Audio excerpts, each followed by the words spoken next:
Saya harus belajar bahasa Arab dengan baik. Saya ulangi. Saya harus belajar bahasa Arab dengan baik.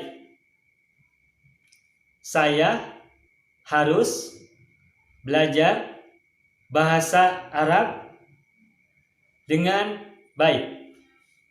Bagaimana kita meredaksikan kalimat ini, pikiran ini atau gagasan ini ke dalam bahasa Arab yang baik, yang benar, dan fusha. Nah, sekarang kita akan coba runtut kalimat tadi dengan pendekatan mufradat. Saya apa bahasa Arabnya? Ana. Ana. Harus apa bahasa Arabnya? La budda. Belajar, apa belajar bahasa Arabnya? Fi'il madinya adalah ta'allama. Ta'allama ya ta'allamu. Saya harus belajar. Bahasa Arab al-lughatu al-arabiyatu.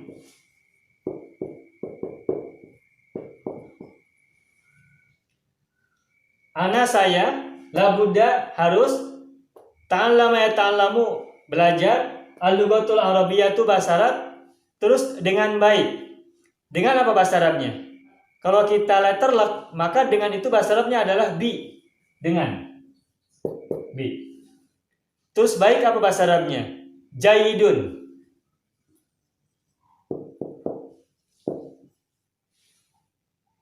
Nah, kita coba lihat.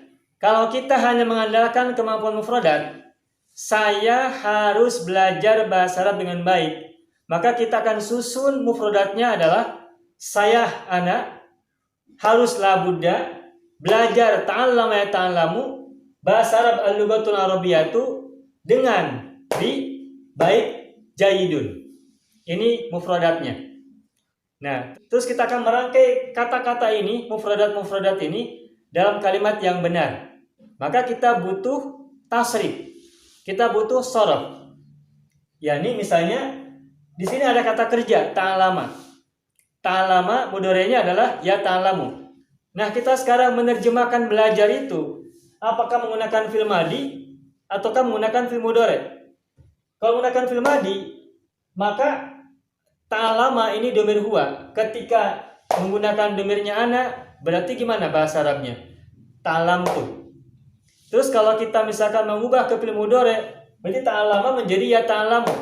Dan karena domirnya adalah ana, berarti ata'allamu. Nah, berarti perubahan kata dari ta'allama menjadi ya ta'allamu, terus ke domir ana menjadi ata'allamu, itu berarti kita harus tahu tentang sorof atau tasrif. Kita harus menguasai bagaimana cara mengubah kata dari ta'allama menjadi ya ta'allamu, dan dari ya ta'allamu menjadi ata'allamu karena domirnya adalah ana. Maka jelas kita butuh ilmu sorof, yakni perubahan kata dari satu bentuk ke bentuk yang lain, dari fi'il madi ke fi'il mudhari', atau dari satu bentuk domir ke domir yang berbeda. Jelas kita butuh sorof atau tasrif. Terus berikutnya, ketika kita ingin merangkai kata-kata ini dalam kalimat yang sempurna, maka berarti kita harus memahami apa posisi masing-masing kata ini, mufradat ini dalam kalimat. Apakah sebagai subjek, sebagai mubtada, ataukah sebagai fa'il, ataukah sebagai maf'ul bihi, ataukah sebagai jar majrur, ataukah sebagai hal, atau yang lainnya. Dan agar kita bisa menempatkan setiap kata ini, mufradat ini, pada posisinya secara benar, berarti kita butuh ilmu nahwu agar kita tidak salah menempatkan setiap kata ini pada posisinya secara gramatis, secara gramatikal.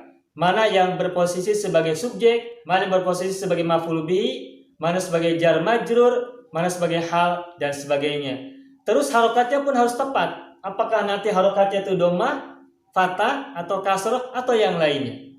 Nah, untuk itu maka kita perlu mempelajari ilmu nahwu dengan cukup menguasai dan memadai.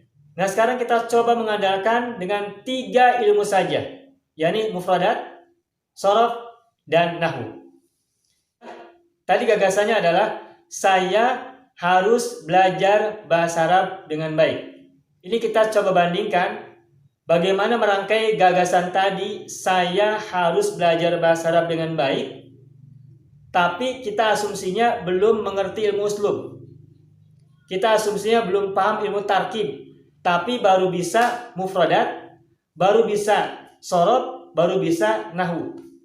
Baru menguasai mufradat, baru menguasai sorob, dan baru menguasai nahwu, tapi belum menguasai uslub atau tarkib. Nah, kalau kita mengandalkan ketiganya, mufradat, sorob, dan nahwu, maka coba kita rangkai kata-kata ini untuk membangun gagasan yang tadi kita sampaikan.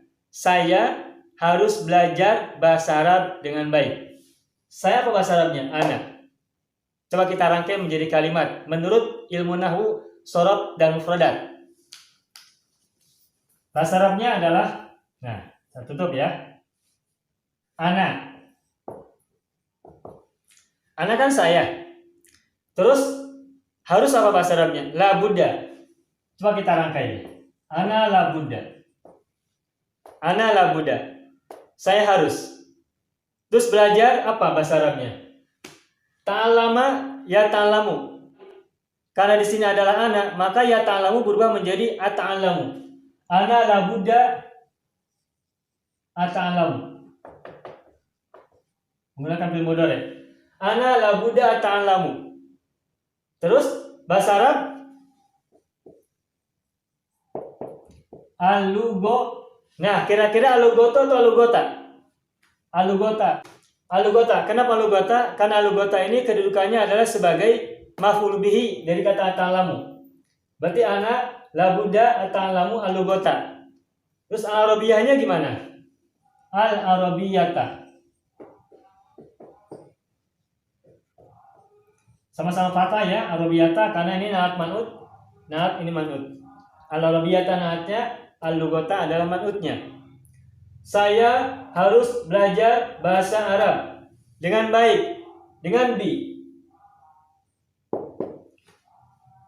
Baik, jaidun. Berarti bil jaidi.